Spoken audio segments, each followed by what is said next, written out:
Hi. So I wanted to create another video, and I don't really know what to do. And I wanted to kind of stick with my idea of just hitting record and seeing what'll happen. So I just loaded up a backing track and started playing it. I kind of want to go over what I was concentrating on. If you liked what you heard and you're like, oh, I'd like to do that, but I don't know how. This is what I did. So I concentrated on, we'll call it one scale, but two modes. So A minor, the backing track is in A minor. So A minor.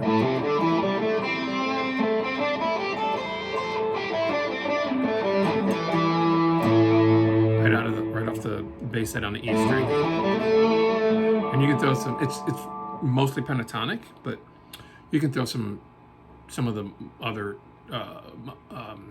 minor tones in there that aren't in the pentatonic. So this position here, then this position here.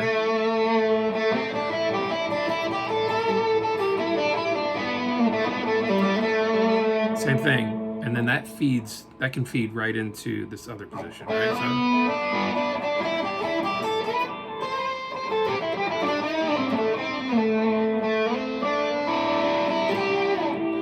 Okay.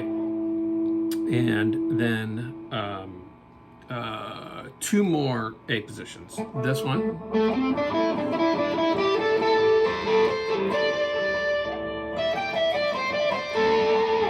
And then this one. Right here, same thing.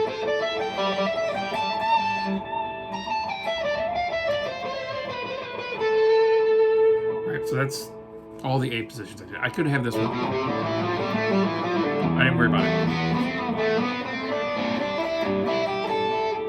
And then C. So same scale, different modes. So A would essentially be Aeolian, right? And then the C, the relative major, would be Ionian. So you can do the C pentatonic also. So starting on the C, we have three positions there also. So this one. You notice that goes right into the A.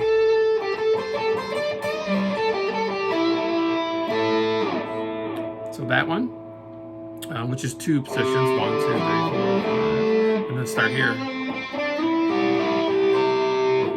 This position, so this C here,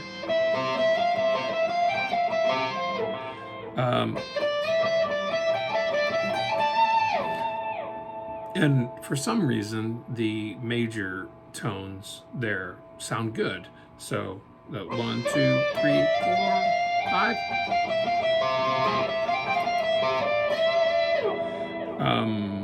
I think that's it besides this C here. But it's kind of backwards. So we're doing 1, 2, 3, and then here's the 5, the 6, and then slide up to that C again. So those are really all the positions that I was messing with. So if you're jamming through that,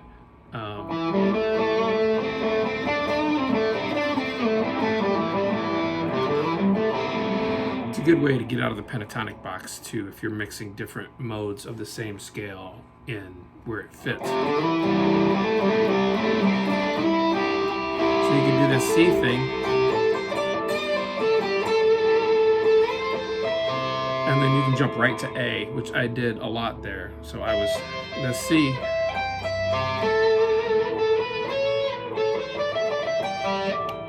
I played A major there, and that's not right. So the C here, and then you land on that A and go right into the.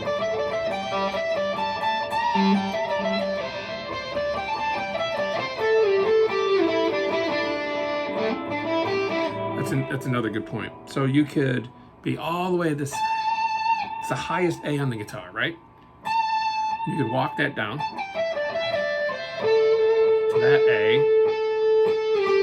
and a lot of times I would land on that 7th, which is the G, and just kind of sit there. And then you can walk that all the way back down to the very first position we talked about. So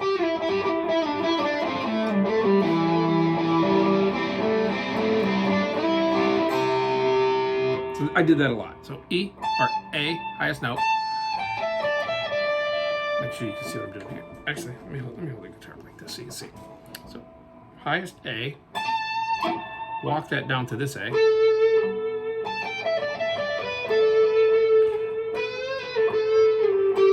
Rest on that 7, and then walk that 7 all the way back down. So that's part of your next A. That's part of this, right? And then walk that down here. And this is the 5th, so it should sound good most of the time. And then walk that back up to the C again.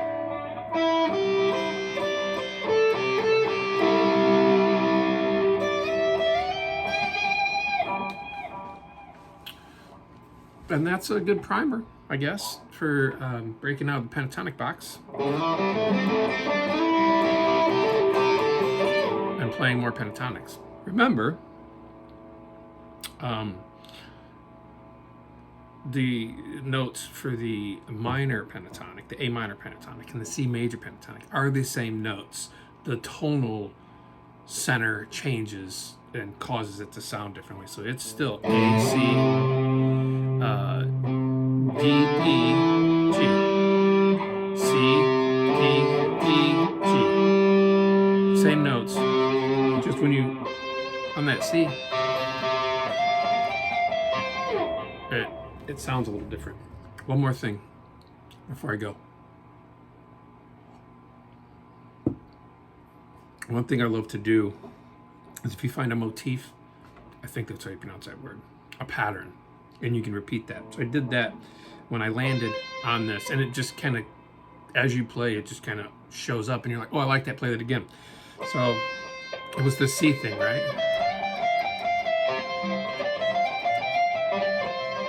So I played it once, and the second time I changed it up a little bit.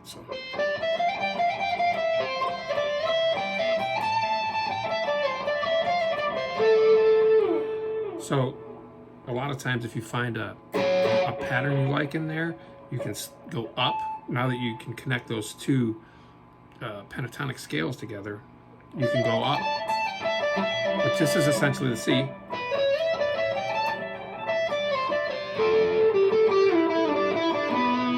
And then end up in the A. That's it. Hopefully you like that. And I'm not much into like lessons, but I guess that was how to play the pentatonic lesson. I hope you liked it. Have a nice day.